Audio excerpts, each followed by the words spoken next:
Bapa kami yang di surga, dikuduskanlah namamu. Datanglah kerajaan-Mu, jadilah kehendak-Mu di bumi seperti di surga. Berikanlah kami pada hari ini makanan kami yang secukupnya. Dan ampunilah kesalahan kami, seperti kami juga mengampuni orang yang bersalah kepada kami. Buka pintu. Tanpa ragi. Buka pintu. Sepertinya, saya mendengar suara Abdul. Abdul?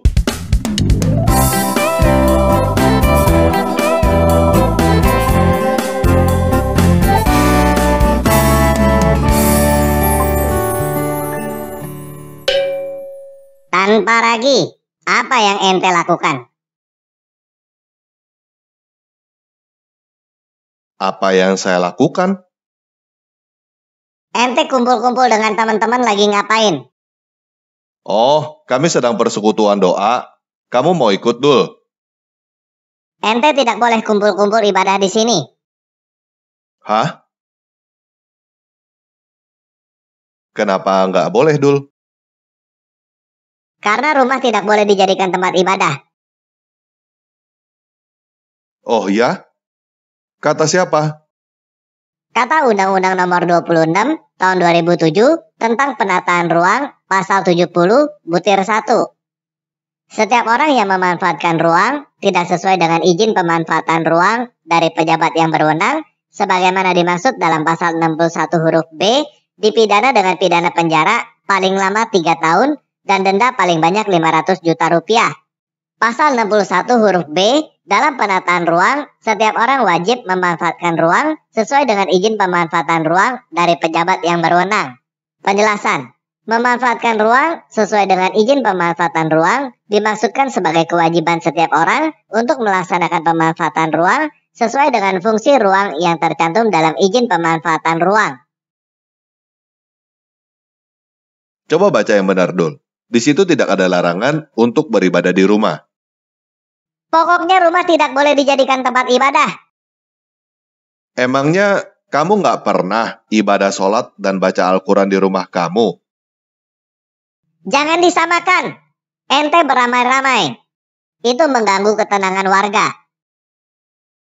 Kamu tidak merasa pernah sholat atau pengajian baca Al-Quran bersama teman-teman kamu di rumah seseorang?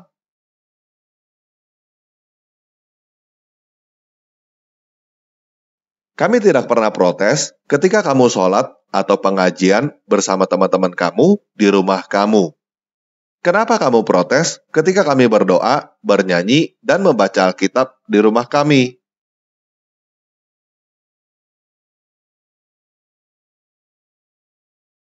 Lagi pula, kalian sholat 5 kali sehari menggunakan pengeras suara. Apakah menurut kamu itu tidak mengganggu kami? Itu di masjid. Kamu sholat 5 kali sehari dengan pengeras suara, dan kami tidak boleh merasa terganggu. Kalau merasa terganggu, kami yang dianggap menista agama. Sekarang kami hanya berdoa, bernyanyi, dan baca Alkitab di rumah kami seminggu sekali tanpa menggunakan pengeras suara. Kenapa kamu merasa terganggu? Pokoknya kalian tidak boleh melakukan ibadah di rumah. Ini wilayah kami. Dul, ini KTP saya. Saya adalah warga negara Indonesia.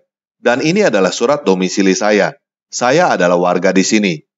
Undang-Undang Dasar 1945, Pasal 29 ayat 2 berkata bahwa negara menjamin kemerdekaan tiap-tiap penduduk untuk memeluk agamanya masing-masing dan untuk beribadat menurut agamanya dan kepercayaannya itu. Dan ini kartu NPWP saya.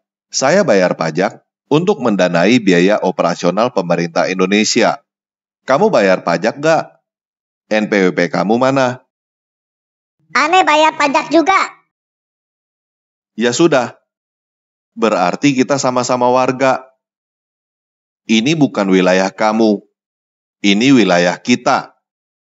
Lagi pula, Al-Quran surah 109 ayat 6 berkata, untukmu agamamu dan untukku agamaku. Saya tidak pernah mengganggu kamu beribadah. Kamu jangan ganggu saya beribadah.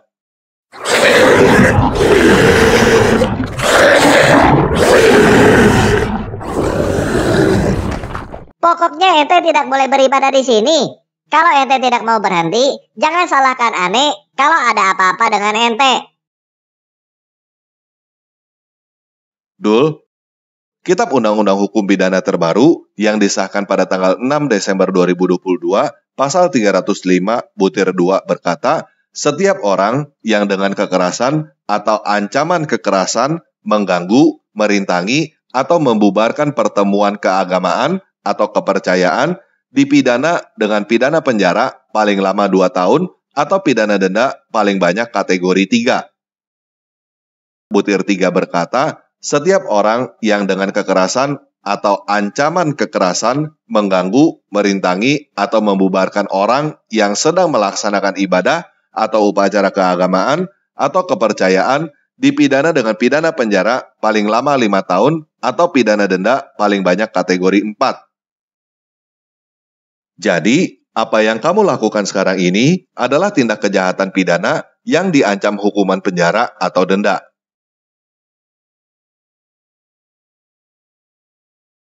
Tapi itu baru berlaku 3 tahun lagi. Benar, Dul. Sekarang ini adalah masa sosialisasi. Jadi, ini saatnya saya hanya memberi peringatan kepada kamu bahwa apa yang kamu lakukan adalah tindak kejahatan pidana.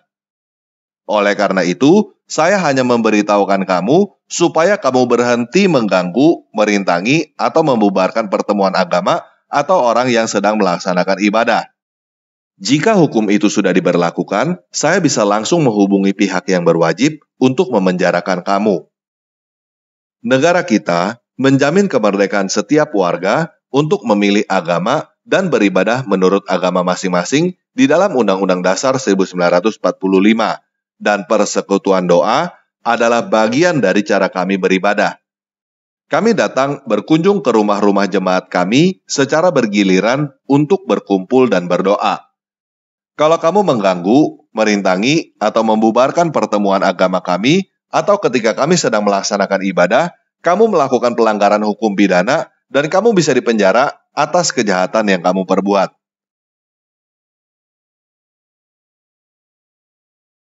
Jadi, bagimu agamamu, bagiku agamaku.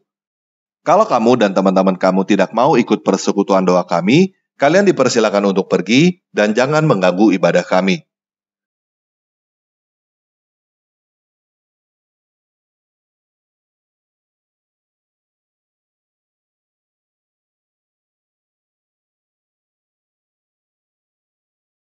Nah, buat teman-teman semua, ingat 3 hal ini jika kita menghadapi orang-orang seperti Abdul. Yang pertama, kita semua adalah warga negara Indonesia yang setara di mata hukum. Undang-undang dasar kita menjamin kemerdekaan kita untuk memilih agama dan beribadah menurut agama dan kepercayaan kita masing-masing. Yang kedua, tidak ada hukum di Indonesia yang melarang siapapun untuk beribadah di rumah. Kalau ada yang menggunakan undang-undang tertentu, seperti undang-undang perumahan atau lainnya, untuk melarang siapapun beribadah di rumah, itu adalah penyalahgunaan hukum dan bertentangan dengan undang-undang dasar. Yang ketiga, KUHP Pasal 305 menyatakan bahwa siapapun yang dengan kekerasan atau ancaman kekerasan mengganggu, merintangi, atau membubarkan pertemuan keagamaan atau ibadah, atau upacara keagamaan atau kepercayaan adalah tindak pidana yang akan dihukum dengan hukuman penjara atau denda. Oke, sekian video kali ini. Yesus Kristus penguasa kita, beserta kita.